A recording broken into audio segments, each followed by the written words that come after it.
They wanted it to be sexier and more violent. And I knew what was going on. My role, I think, gave them the blues. Because they didn't know what to do with me. I think that the black artist is international. The third world is larger than this which we see here. There is an audience all over the world. Now, unless you've been living under a rock, you've definitely caught Rosalind Cash on screen. She made a splash in the iconic 1971 sci-fi flick, The Omega Man. Don't screw up.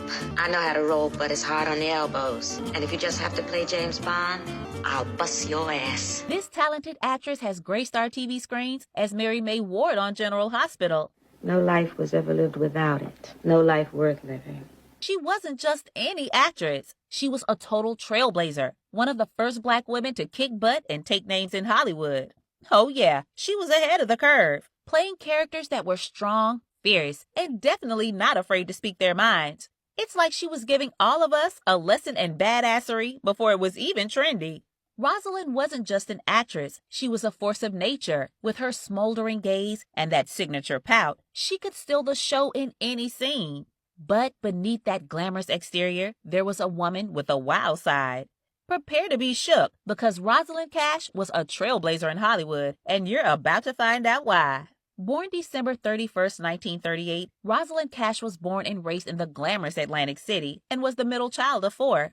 Her folks, John Sr. and Martha, weren't exactly royalty, but they managed to churn out a brood. John Jr., Robert, Helen, and our star Rosalind. Now, Cash wasn't just your average kid. She was totally destined for fame from the start.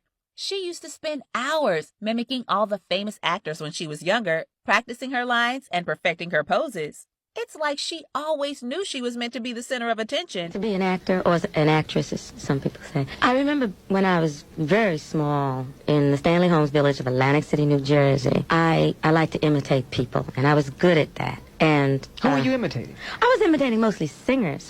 I fell in love with you the first time I looked into them there eyes. Because I wasn't exposed to actresses. I was imitating Billie Holiday, Sarah Vaughan. Couldn't do Ella too well, but Diana Washington. And people would listen. I said, this is something I do well, I guess. And then I would go to the movies with my parents, who were still very small, and I would see actresses, and they're mostly white actresses in, the big films, and they would project every human emotion, and I said, I could do that. I always wanted to project what I was feeling around me, in my community, in my family, the people in my neighborhood.